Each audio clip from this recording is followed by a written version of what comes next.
Alors bonjour à tous. Aujourd'hui en fait j'ai eu l'occasion d'écrire un article, ou plutôt de compléter un article qui a été réalisé par Franck Gauthier de digitalcorsair.com. Donc Franck est gros hacker comme moi et donc en fait euh, on a fait un article enfin il a fait un article et m'a demandé de le compléter sur le point de vue qui est assez intéressant, c'est est-ce qu'il vaut mieux créer sa boîte ou plutôt à faire une muse. En fait, qu'est-ce que c'est en fait une muse? Une muse, qu'est-ce que c'est? C'est un business passion, c'est-à-dire que c'est quelque chose qui vous permettra jamais d'en vivre à 100%, mais qui sera quelque chose que vous allez faire un peu en side project, un truc que vous allez faire le soir, le week-end, qui va vous intéresser, vous passionner, mais avec lequel vous n'allez jamais vivre véritablement parce que c'est pas votre business. Et ça, c'est assez intéressant parce que c'est un point de vue sur lequel en fait quasiment tout le monde me pose la question.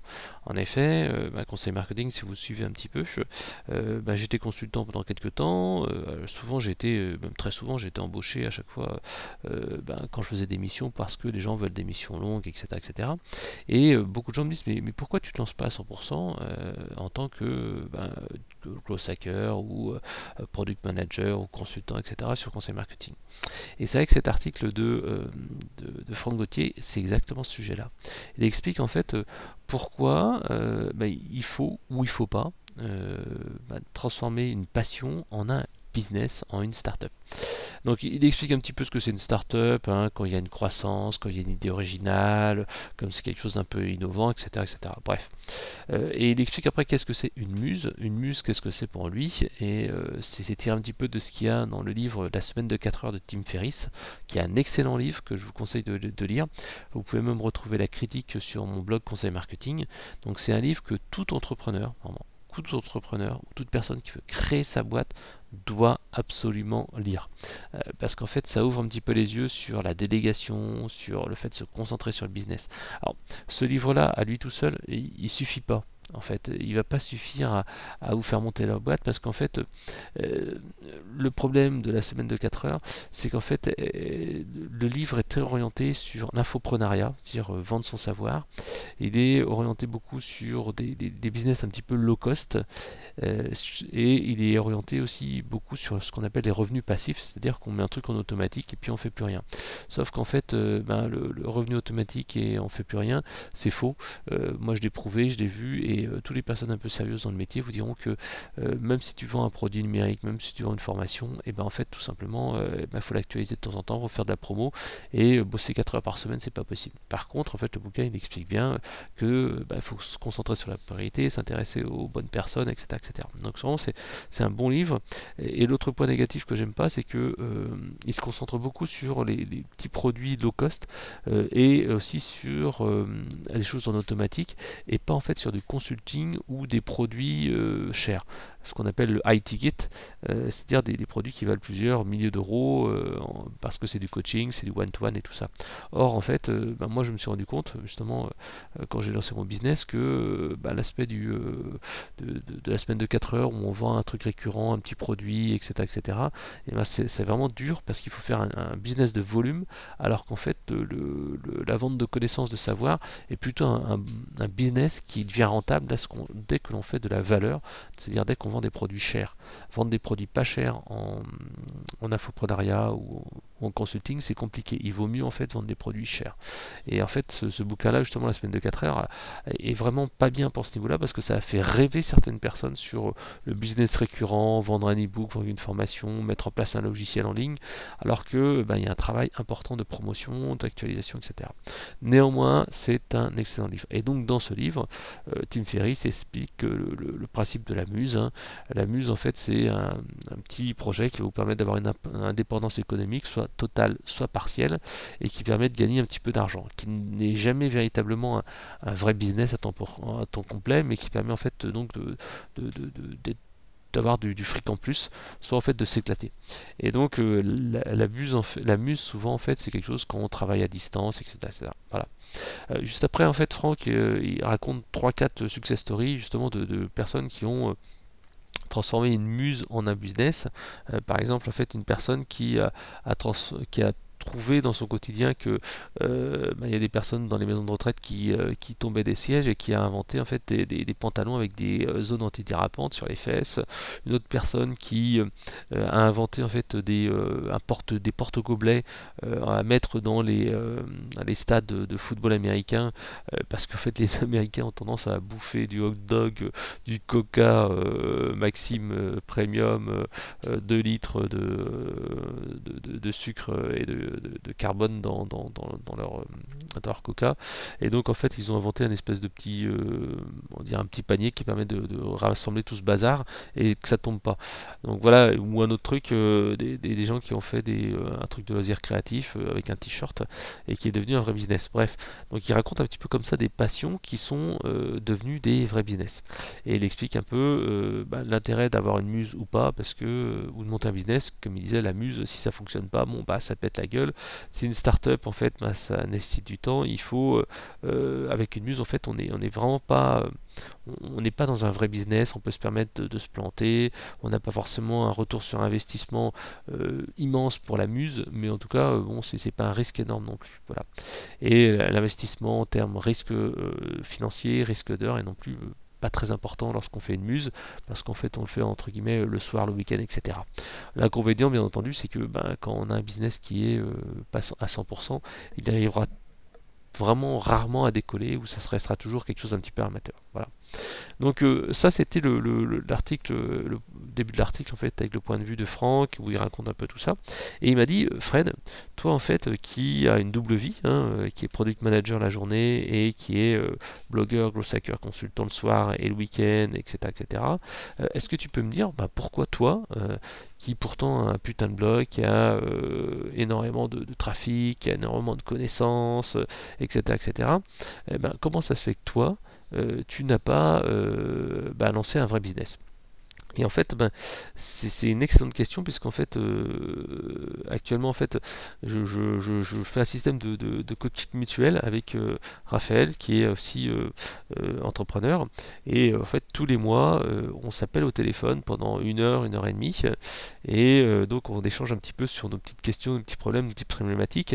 Et moi, personnellement, ça m'a permis en fait de me poser des questions que je me serais jamais posées tout seul. Parce que ça vous force à réfléchir, parfois ça vous sort un petit peu de votre zone de confort, ça vous secoue un petit peu, ça vous oblige aussi à réfléchir non pas aux trucs superficiels mais aux causes profondes de ce que vous faites pas, etc. etc. Et ça permet aussi de poser des questions et de sortir de la solitude de l'entrepreneur, qui était un truc que moi, en tant que consultant à la maison, c'est un truc qui m'ennuie un peu d'être devant mon PC toute la journée et de ne pas avoir mes collègues de bureau, etc. Bref. Donc ce truc-là de coaching mutuel, moi je vous invite à le faire si vous avez quelqu'un qui a un petit peu la même mentalité que vous, qui est dans un business qui est pas le même mais qui est un petit peu dans une situation un peu similaire. Idéalement quelqu'un qui a des compétences un peu différentes des vôtres. Faites un petit rendez-vous comme ça une fois par mois pour échanger ensemble. Vous verrez c'est assez intéressant. Vous mettez 30 minutes pour vous, 30 minutes en fait pour l'autre personne. Et bien sûr une semaine en avance, vous envoyez les questions ou les problématiques que vous posez. Sincèrement c'est un truc qui est vachement bien et vous faites ça entre guillemets en échange de services, dire que je te fais ça gratuitement, tu me fais ça gratuitement parce qu'on s'aide entre nous. C'est un truc qui est vraiment sympa et moi ça m'a permis en fait de booster cette année et d'améliorer pas mal de mes résultats et surtout de rester motivé tout le temps. Parce que comme ça, quand vous avez la pression de quelqu'un, voilà, vous êtes obligé de bouger. Ça, je referme la parenthèse. Donc je reviens au truc, pourquoi Fred, toi, tu es toujours blogueur à temps partiel? Alors bon, j'ai pas fait que ça. Pour préciser, j'ai quand même monté déjà une boîte, j'ai monté un magazine papier qui a tenu quasiment un an et qui s'est pété la gueule. Pourquoi? Parce que c'était la crise de l'édition, etc. J'ai ma boîte de consulting qui fonctionne depuis des années et j'ai des clients régulièrement, même si malheureusement avec 2 enfants on n'a pas forcément beaucoup de temps maintenant. Et par contre, mon blog conseil marketing, c'est vrai que pendant très longtemps, ça a été une muse. Maintenant, je l'ai conçu comme un business de plus en plus, et ça devient de plus en plus un vrai business. Mais ça reste encore quelque chose que je fais pas à temps complet.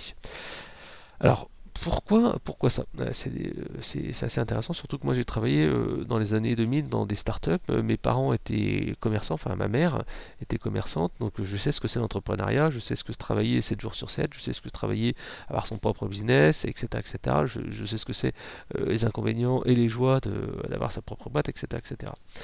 Euh, pour moi en fait, je dirais que parfois, le fait de choisir entre une muse et un business tient un peu de choses. Parfois, c'est un coup du sort. Par exemple, quelqu'un qui perd son job et qui se dit, bon, bah ok, je vais monter ma boîte, je vais tester, etc. Moi, il n'y a pas longtemps, en fait, j'ai eu ça au travail. Une de mes collègues, en fait, qui est partie parce que son activité dans le groupe, en fait, s'était arrêtée. Et donc, en fait, une partie des personnes sont parties. Et elle s'est dit, bah, c'est le moment où je vais lancer ma boîte. Et ça, c'était assez intéressant parce que c'est uniquement à ce moment-là qu'on va pouvoir se dire, ok, je vais pouvoir prendre le risque. Parce qu'autrement, on est dans le train-train, on est dans la routine. Et c'est ça, en fait, souvent, pour moi, qui est l'obstacle numéro un, c'est d'avoir un boulot qui vous plaît et surtout un bon salaire. Moi, par exemple, je suis product manager depuis quasiment 15-20 ans et c'est vrai que le métier de product manager est hyper créatif parce que c'est vous, entre guillemets, le papa du produit. C'est sur vous, en fait, que repose vraiment la croissance de la boîte. Vous êtes en liaison avec le DG, c'est vous qui vous battez pour, en fait, le faire, faire croître, etc., etc. Puis là, en fait, comme je travaille dans pas mal de petites boîtes là, depuis un certain temps, j'ai quitté les multinationales, et ben en fait, vous avez même un gros impact sur la génération de trafic, la génération de leads. Et c'est vrai que moi, ça m'éclate pas mal parce que je peux vraiment faire à la fois du product management, donc être le papa de l'entreprise, et en même temps, en fait, enfin, l'entreprise du produit, et en même temps, en fait, je peux mener des actions de mon côté et compenser un petit peu les faiblesses de la boîte dans certains domaines. Donc ça, c'est vraiment sympa.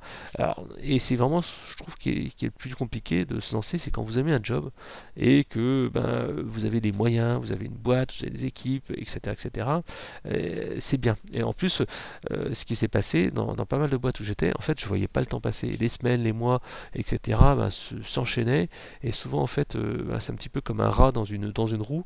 On tourne, on tourne, on tourne, on tourne, on tourne et on voit pas le temps, en fait, le temps passer. On n'a pas le temps de réfléchir à lancer son propre business. Voilà. Donc pour moi, en fait, pourquoi souvent les gens se lancent pas et restent en mode muse, c'est parce qu'en fait, ils ont un peu la sécurité, ils ont le job, et puis ils restent un petit peu tout droit, et puis ils se disent, de toute façon, là, j'ai mon boulot comme ça. Voilà.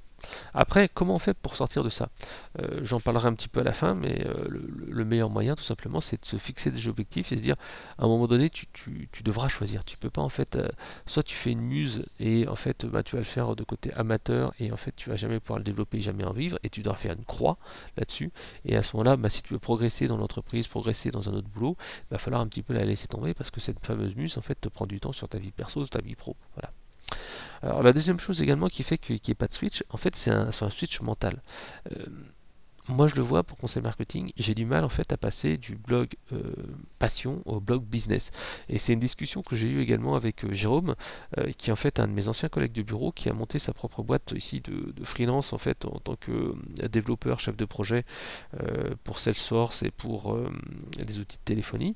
Et en fait, donc voilà, Jérôme a monté sa boîte et donc il bosse pour nous, il fait du dev. Et en fait, moi je lui parle d'un projet qui me tient à cœur, etc. Donc je lui le vends un petit peu. Et il me dit, ah ouais, c'est super intéressant, je vais peut-être bosser un petit peu là-dessus le soir, etc. etc. Et en fait, je lui dis, attention Jérôme, moi ça me fait super plaisir, c'est génial, mais n'oublie pas que quand tu vas monter ta boîte, parce que là il est en train de la monter, tu ne pourras pas faire ça. C'est-à-dire que travailler gratuitement pour les gens, même si tu te dis ouais mais c'est pour me former, etc. Non, il va falloir que tu apprennes à te dire, ton métier c'est pas de faire des heures, c'est certes t'éclater, mais c'est de faire du business. À un moment donné, si tu fais pas du business, et ben qu'est-ce qui va se passer? Ben, tu vas te retrouver à faire des heures et des heures, des heures, à pas forcément être payé et ça met des tensions dans ton couple, et deux, en fait, ben, tu vas risquer le burn-out parce que tu vas t'épuiser avec des promesses à t'écartonner en 4 morceaux et tu vas te péter la gueule parce que c'est pas possible, quoi. Voilà. Et c'est vraiment là toute la différence entre une muse, un blog passion, une activité passion et un business. Euh, un business doit avoir comme activité d'en vivre et pas devenir un esclave. Et souvent, quand on a une activité qui est comme entre guillemets passion, eh ben on a beaucoup de mal à monétiser les choses. Par exemple, moi, je sais que je donne beaucoup. Par exemple, là, il y a pas longtemps, je discutais avec un gars qui est prof dans le domaine des arts martiaux, et c'est vrai que c'était assez intéressant, ses vidéos sont assez sympas, et on a échangé pas mal de fois, et puis après, je lui ai dit, tiens, allez, je vais pas te faire filer, je vais pas te faire payer ma formation, je te l'offre. Et donc, ça, c'est des choses que, certes, on peut faire quand on a une passion, mais quand on a un blog business, et forcément, on va pas le faire tout le temps, ou alors on va faire de remise ou un truc comme ça. Donc en fait, il faut également éviter les réflexes d'offrir beaucoup de gratuits, s'engager à faire des choses, etc. Et en fait, penser à faire du profit et pas faire des heures.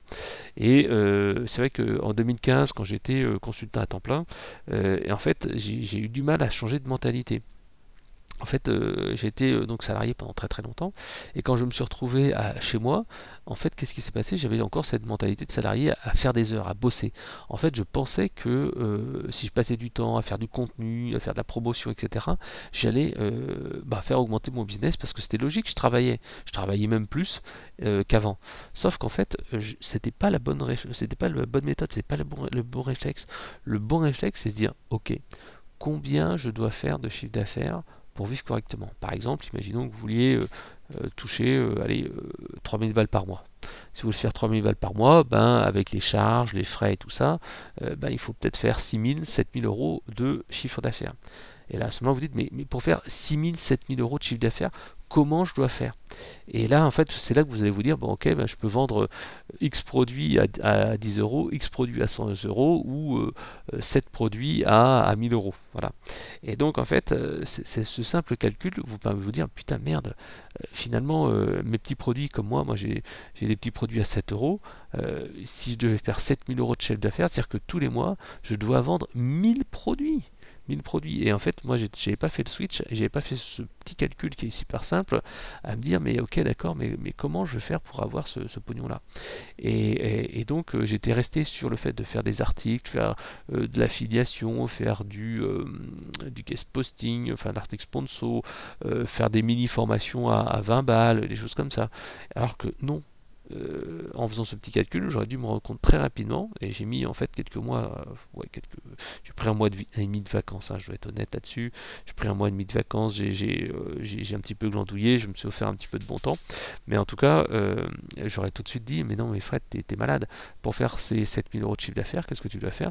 Tu dois trouver 2-3 prestats, et c'est vrai que quand j'ai commencé à faire des devis à 10 000, 20 000 balles, tout de suite, on se dit, ah ouais, c'est beaucoup plus simple de vendre une ou deux prestats, de faire son max pour la vente que de s'échiner, écrire des articles, du contenu, et ça génère pas grand chose. Voilà. Donc savoir en fait où on va mettre ses efforts, et en fait penser the one thing. The one thing, qu'est-ce que c'est? C'est la chose qui va faire la différence. Et c'est vrai que ça, c'est quelque chose qui est super important. Pensez véritablement à la chose qui va vous permettre de faire plus de business et qui va vous permettre d'atteindre vos objectifs. Voilà. Et donc ça, c'était vraiment quelque chose qui était euh, bah, un truc que je vois souvent, c'est les gens en fait qui pensent pas au business et qui pensent pas à la rentabilité. Et là, en fait, pourquoi je vends encore mes formations vidéo sur mon site, hein, si vous regardez, c'est des formations qui valent 7, 25, 100 balles. C'est pas du tout le prix que ça devrait être vendu. Le prix que ça devrait être vendu, ça devrait être au moins allez, 3, 4, 5, 6 fois plus cher. Bon, on peut avoir un petit produit d'entrée de gamme à 7 euros pour faire entrer les gens dans le tunnel de vente, mais très rapidement, en fait, on peut pas vivre avec des petits produits comme ça. Voilà. Parce que c'est sympa de faire plaisir, de ne pas vouloir payer les gens, mais voilà, il y a cet aspect aussi culture, je viendrai juste après, culture et le rapport à l'argent qui est vraiment très compliqué lorsqu'on n'a pas une culture justement, une bonne culture orientée business, argent, etc. et entrepreneuriat. Le dernier point, en fait, c'est que l'avant-dernier point, c'est que monter un business, c'est prendre un risque. Tout simplement, lorsqu'on a une famille, des RTT, des projets professionnels hyper intéressants, c'est délicat de quitter vers l'inconnu. Si on gagne comme X euros par mois, le salariat, c'est vraiment le confort. La muse, en fait, ça permet de s'éclater, s'amuser un petit peu, et on vit avec son salaire. Tandis que lorsque l'on a une famille et qu'on dit, finalement, je vais tout laisser tomber et je vais monter ma boîte, c'est plus délicat. Par exemple, j'ai un de mes voisins et qui est également infopreneur, qui s'appelle Thomas G. Donc Thomas G, lui, a décidé comme ça, hop, de se lancer. Et c'est vrai qu'il a fait un business plan, il s'est dit qu'est-ce que je dois faire, etc. Il a fait de manière rationnelle, en parlant à son épouse, en se donnant des deadlines, etc., etc. Mais voilà, c'est quelque chose que tout le monde ne peut pas faire. Et surtout, en fait, plus on est vieux, plus c'est compliqué. Alors pourquoi c'est compliqué? Parce que tout simplement, quand on a 25-30 ans, on n'a pas de môme, on n'a pas d'appart à payer, on n'a pas de soucis, on commence à engrainer un petit peu et encourager et avoir un peu de cash et emmagasiner du cash. Et donc en fait, finalement, on n'est pas malade aussi non plus. On est en bonne santé, on est en pleine forme, on a une capacité vraiment à exploser la tête et à exploser le monde. Tandis que quand on est arrivé à 45-50 ans, il faut faire plutôt des choix stratégiques. Je disais, quand on est entrepreneur, on doit gérer sa propre barque et prévoir en fait les moments de baisse d'activité. Souvent en fait il y a plein de gens aussi qui oublient que le mois d'août, voire une partie de juillet, est un mois mort. Donc en fait quand vous êtes entrepreneur, vous ne travaillez pas sur 12 mois, vous travaillez sur 11 mois. Donc bien entendu, vous pouvez prendre vos vacances à ce moment-là, etc., etc. Mais le chiffre d'affaires que vous ne faites pas pendant le mois d'août, va falloir le faire à un autre moment. Or quand vous êtes salarié, vous êtes payé 12 mois. Donc en fait c'est vraiment une différence et parfois les gens se sont fait un petit peu avoir en ne prévoyant pas tout ce qui est charges sociales, etc. à payer ou impôts. Donc il faut vraiment avoir une autre mentalité. Et l'autre chose, comme je le disais, quand on a un certain âge, passé 45 ans, etc., c'est là où on se rend compte que finalement la santé n'est pas forcément éternelle et que la machine a tendance à se gripper. Si vous regardez les joueurs de foot, vous voyez bien qu'un joueur de foot à 35 ans, sa carrière est finie. Et en fait, c'est un peu pareil pour un être humain. Alors c'est pas aussi dur, mais par exemple, pourquoi je vous dis ça? Parce qu'en fait, cette année, j'ai 45 ans, enfin c'est plutôt l'année dernière, cette année là pour l'instant on est plutôt, je touche du bois, on est plutôt bien, mais en l'espace de 2 mois, j'ai quand même fait une triple fracture de l'épaule en tombant de trottinette un soir, en rentrant du boulot alors que c'était les 4 ans de ma fille. Donc vous imaginez une triple fracture de l'épaule, j'ai pas pu utiliser le clavier pendant des semaines. J'ai bien sûr testé la dictée vocale, donc ça a permis de tester un nouveau truc, mais bon ça limite énormément, et si vous êtes indépendant, vous avez certes l'assurance qui va prendre une partie du truc, mais c'est pas 100%. Deuxième chose, en même temps, j'ai eu ma fille qui est née. Donc vous imaginez avec un bras où je venais d'opérer, gérer un enfant. Donc déjà là, c'est un peu touchy. Et puis ma femme a eu en même temps un énorme problème de santé qui l'a rendu indisponible et hospitalisé pendant un mois et demi.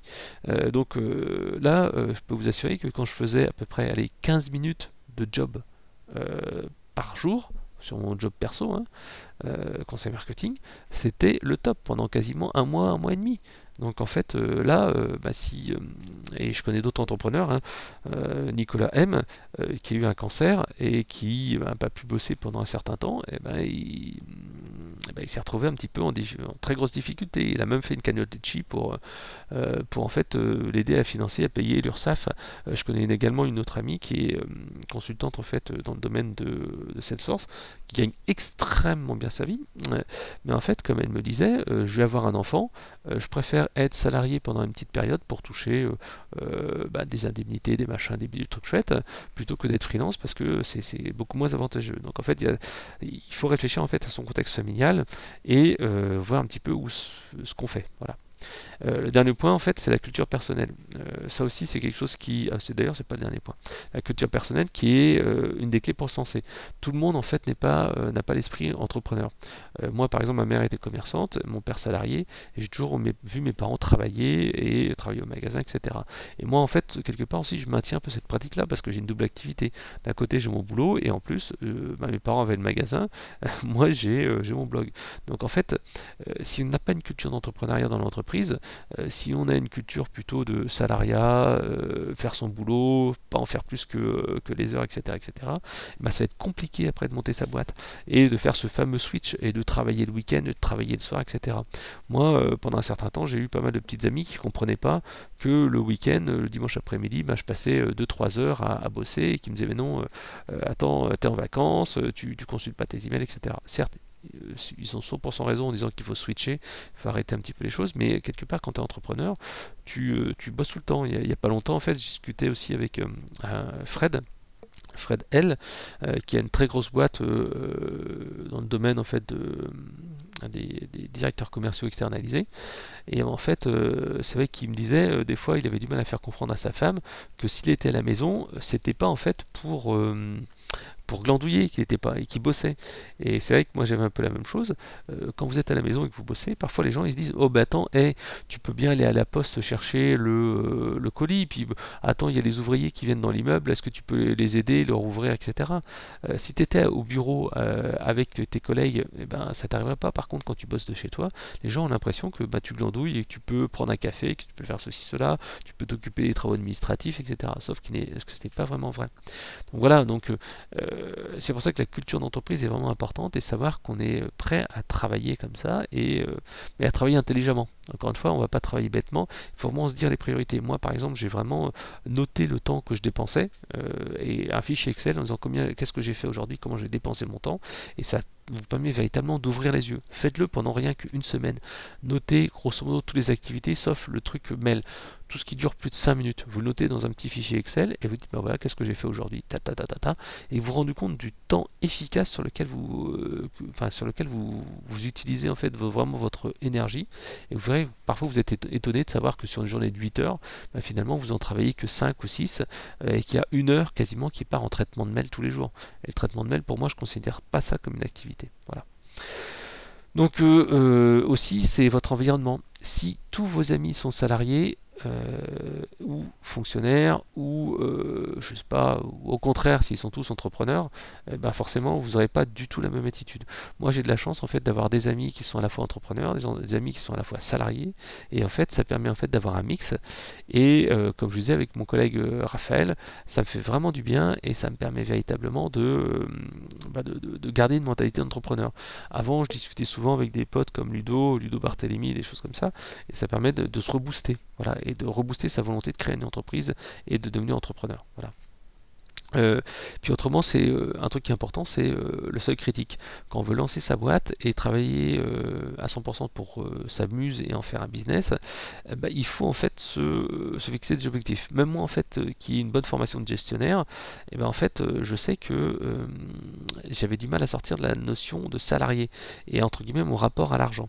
Le rapport à l'argent, c'est quelque chose en fait qui est compliqué, surtout quand on a une mentalité judéo-chrétienne. Hein.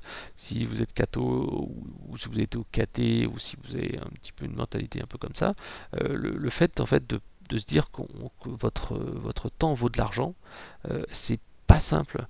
Euh, Moi par exemple, et c'est pas simple et se dire je suis là pour gagner du fric. Et l'autre chose, c'est que par exemple moi quand je m'étais décidé de me lancer à 100%, je crois que c'était en 2009-2010, je m'étais fait un plan d'action sur 9 mois pour atteindre à peu près 3000 euros de chiffre d'affaires. Le problème, c'est ce que je vous disais précédemment, je m'étais mal pris. Je continuais à faire ce que je faisais en tant que en tant que blog passion. Je n'avais pas remis en cause le fait que quand on passe d'un blog passion à un blog business, ou quand on passe d'une activité passion à un blog business, on ne peut pas faire comme avant.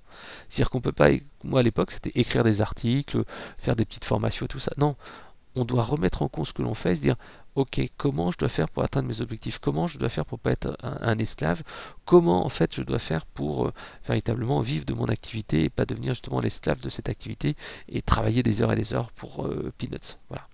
Et c'est en fait c'est que quand en fait ben, justement je suis devenu consultant à plein temps, après cette étape en 2010 où ben, en fait j'ai jamais réussi à atteindre mes objectifs, pourtant je m'étais fixé des trucs mais je n'arrivais pas en fait à faire le switch.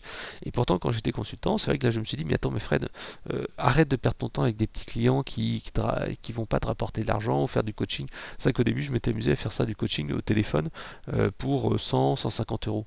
Je lui dis mais Fred, au bout d'un moment mais t'es fou quoi, tu es en train de t'épuiser à passer du temps au téléphone. Quand tu dis on fait une demi-heure, une heure de coaching, finalement tu passais une demi-heure de préparation et un quart d'heure, une demi-heure après de reporting et tout ça.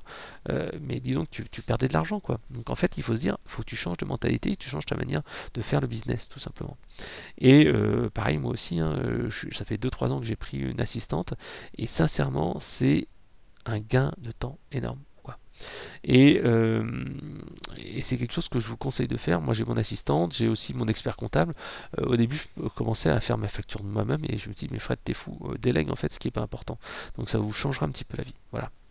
Le truc que je voulais dire en fait pour finir, c'est que tout le monde n'a pas une mentalité d'entrepreneur. C'est vraiment important, mais euh, si vous voulez pas en fait transformer cette passion, qui est une passion, vous faites des trucs fun et vous n'avez pas de contraintes, en un business, enfin, il faut savoir que vous allez devoir transformer votre muse. Ça ne va plus être quelque chose de fun. Vous allez devoir gagner de l'argent, vous allez devoir mettre un peu de côté des choses qui vous intéressent, mais qui pourtant bah, vous ne rapporteront pas beaucoup d'argent. Vous allez devoir en fait accepter que vous avez une valeur, que vous valez quelque chose, que les gens sont prêts à payer là-dessus et que vous devez les faire payer et que vous devez expliquer pourquoi c'est important que vous payiez et parce que vos prestations apportent quelque chose, etc., etc. Et apprendre à dire non. Non, non, non. Quand on est salarié, en fait, le problème c'est que on a un boulot et les gens vous posent des trucs et sur votre bureau, vous envoient des trucs par email et vous devenez en fait entre guillemets esclave. C'est un truc qui est compliqué parce que vous êtes en entreprise, on dit pas trop aux gens, il faut que tu apprennes à dire non. Or, en fait, justement, quand vous serez entrepreneur, il faudra dire non à des choses, non à des projets qui ne sont pas rentables pour vous, non à des clients qui ne sont pas intéressants, non à pas à perdre votre temps à aller à un networking qui ne sert à rien, non à dire non mais je vais pas aller chercher un colis à la poste, j'irai samedi, etc., etc. Bref, tous ces trucs-là qui font que vous devez en fait changer de mentalité et tout le monde n'est pas prêt à faire ça, il faut du temps et je vous conseille véritablement de rencontrer des entrepreneurs, leur demander des conseils et comme je disais, faire un petit coaching et vous confier à eux. Et confier à d'autres entrepreneurs, c'est vraiment important d'avoir un mentor. C'est vraiment important d'avoir quelqu'un qui va vous guider et de savoir un petit peu comment ça se passe de passer de salarié ou d'étudiant à entrepreneur. Voilà. Le dernier point, je voudrais quand même vous dire qu'il faut équilibrer les choses, même si vous avez une muse et vous continuez votre muse en parler de votre boulot de salarié, n'oubliez pas de mettre des limites, parce qu'à un moment donné, qu'est-ce qui va se passer? À force de gérer votre boulot plus le entre guillemets, boulot perso, votre vie privée va en pâtir. Donc moi par exemple j'ai des règles simples, généralement je ne fais pas de boulot avant 21h30, je ne regarde pas mon téléphone, je ne regarde pas en fait mes emails, j'essaie d'être concentré sur ma famille, mes filles, etc. pour vraiment accorder du temps et être 100% focus à la fois sur la famille et après quand c'est fini 100% focus sur le bureau par exemple ne pas écouter de journal télé, pas mettre en fond musical par exemple des documentaires, de temps en temps mettre de la musique certes mais le calme et la concentration c'est vraiment ce qui est le plus efficace. Voilà. Donc voilà, c'était un petit point rapide sur faut-il passer d'un blog business, enfin d'un blog passion à un blog business, faut-il passer d'une muse à un business, mon point de vue à moi. Ce que j'aimerais bien, c'est que vous me passiez un petit peu dans les commentaires en fait, hein, vous me passiez un petit peu un retour, qu'est-ce que vous en pensez de ça? Est-ce que vous aussi, vous avez vu ces petits problèmes, rapport à l'argent, savoir un petit peu plus passer d'une question de vendre son temps à la question de vendre sa valeur, savoir se vendre, savoir gérer ses priorités. J'aimerais bien avoir vos petites astuces et savoir si est-ce que je suis le seul, qu'est-ce que vous pensez de ça.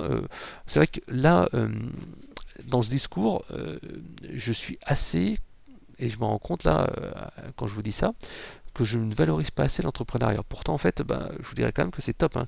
Quand j'étais chez moi, que gérais mon propre business, quand vous êtes votre propre patron, vous avez vraiment des moments d'excitation, vous êtes super content. Quand vous signez votre premier contrat, vous avez votre premier chèque, vous avez votre pognon sur le compte bancaire, etc.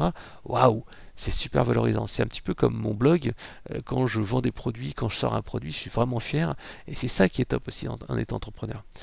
Mais comme je le disais, pour éviter de vous retrouver comme pas mal d'entrepreneurs qui gagnent à peine le SMIC ou qui galèrent à travailler des heures et des heures pour pas grand chose, réfléchissez bien à comment vous allez driver votre business et ne réfléchissez plus en blog passion, en activité passion, en muse, mais véritablement en business. Et ce switch-là est essentiel, est vraiment essentiel. Et c'est ce que je dirais encore, et ce que je disais aussi hier avec Jérôme, qui est donc la personne qui se lance cette année en tant que consultant, c'est de discuter sur comment tu vas gagner de l'argent, n'oublie pas de penser rentabilité, etc., etc., parce qu'autrement, tu vas te retrouver à travailler en esclave et en esclave de ta boîte hein, et de tes clients, au lieu de monter un business qui est là pour t'aider et te rendre un peu plus financièrement et aussi au niveau du temps beaucoup plus libre. Voilà.